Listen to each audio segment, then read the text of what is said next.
Well, this is a very interesting and sensitive question, sir.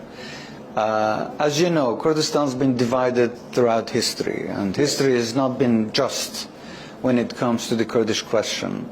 But there are new realities. Now Kurdistan is divided into 4 major countries, in Syria, Turkey, Iran and Iraq.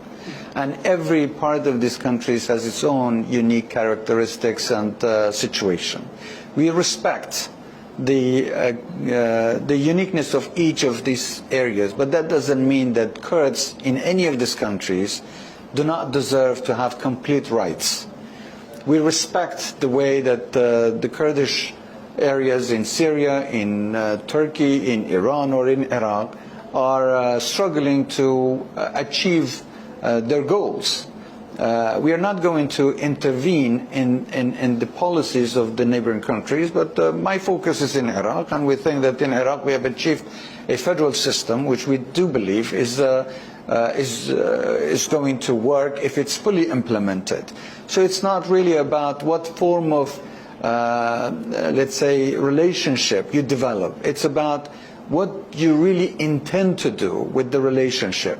Now in Iraq we have federalism, but it's not been fully implemented. We still have problems. But in some of the areas there are still negotiations of how this relationship should be fixed and adjusted. In Turkey, for instance, there is a peace process that has started.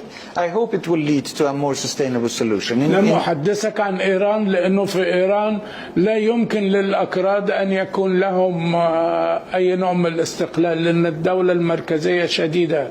Well, in Iran as well, I think the Kurds deserve to have their own rights, but that's for them to decide on what sort of relationship they want to develop and how they can negotiate a more sustainable solution for the people. But as a nation, Kurds, like every other nation, are, they deserve to have the right of self-determination. That doesn't mean, sometimes even talking about it, is a taboo and forbidden, that the Kurds shouldn't talk about their aspirations, talk about their dreams.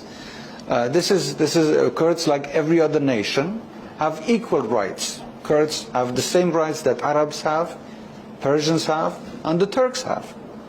The reality is different, and we are dealing with the reality today.